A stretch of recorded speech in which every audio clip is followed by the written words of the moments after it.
Welcome back. நாம இந்த engineering கிராஃபிக்ஸில் 2வது யூனிட் 3வது சாப்டர் ப்ரொஜெக்ஷன் ஆஃப் ஸ்ட்ரெயிட் லைன்ஸில் இன்னொரு ப்ராப்ளத்தை பார்க்கலாம். வாங்க ப்ராப்ளத்தை ரீட் பண்ணிடலாம். லைன் இஎஃப்னு கொடுத்துருக்கேன், ஆனால் இங்கே இடத்துல நான் ஏபின்னு கொடுத்துருக்கேன். இதை ஏபின்றது இஎஃப்னு மாற்றிங்க. அப்போ இது இ டேஷ், இது இ.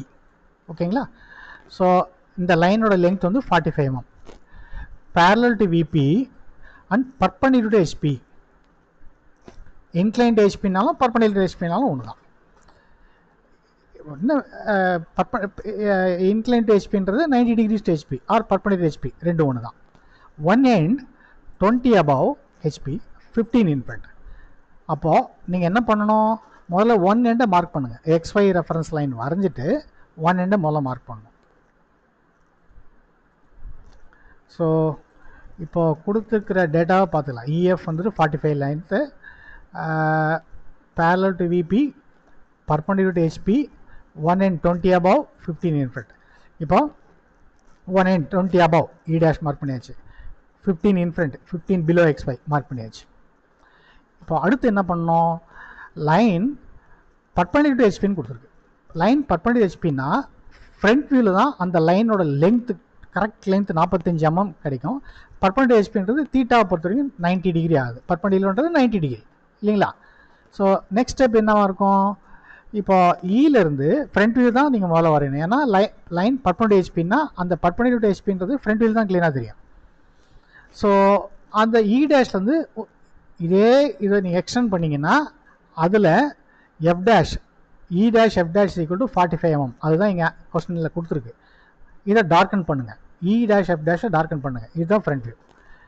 ஓகேங்களா? ஸோ ஃப்ரண்ட் வியூ முடிஞ்சது. இப்போ டாப் வியூ எப்படின்னா, இந்த லைனை இந்த எக்ஸ்ட்ரீம் எண்டில் இங்கேருந்து வெர்டிகலாக பார்க்கும்போது இந்த எஃப் டேஷும் இ டேஷும் ஒரே புள்ளியாக தான் தெரியும், ஒரே புள்ளியாக தான் தெரியும். அப்போது இந்த எஃப் தான் ஈவும் அதுதான், ஈவும் அதுதான். ஆனால் இங்கே பாருங்கள், எஃப்ஐ வித்தவுட் ப்ராக்கெட்லேயும் இஏ வித்தின் ப்ராக்கெட்லேயும் போட்டிருக்கேன்.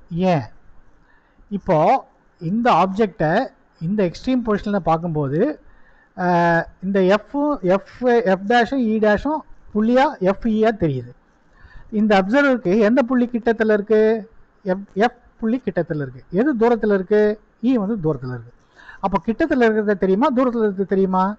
கிட்டத்தில் இருக்கிறது தான் தெரியும். தூரத்தில் இருக்கிறது, கிட்டத்தில் இருக்கிற பாயிண்ட் தூரத்தில் இருக்கிற புள்ளியை மறைச்சிருது.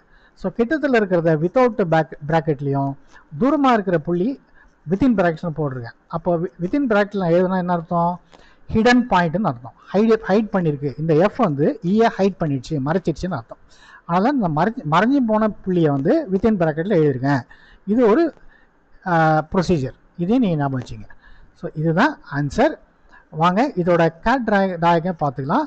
முதல்ல ஒன் எண்டு மார்க் பண்ணிடலாம். அதில் 20, 15 நான் திருப்பி அங்கே எடுத்துகிட்டு போகிறேன். 20, இது ஆல்ரெடி 15 இருக்குது. Okay, no problem. லென்த் வந்து 45, பர்பெண்டிகுலர்னா 90 டிகிரி. 90 டிகிரி வெல் நான் 89.9 போட போகிறேன். ஸோ 45, 89.9, 45,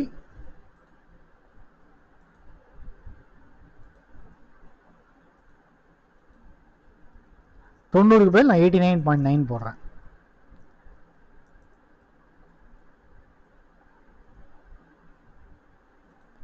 பார்த்தீங்கன்னா இது ஆல்மோஸ்ட் வெர்டிகல் என்ன தெரியுதா? இங்கே பாருங்கள், இது ஒரு ஆல்மோஸ்ட் ஒரு புள்ளியாக மாறிடுச்சு. ஓகேங்களா? அதோட தூரம் வந்து 0.08 mm, அதாவது அதுதான் 0 தான், அது புள்ளி தான் அது. ஸோ இதுதான் இந்த கொஸ்டினோட ஆன்சர். நன்றி.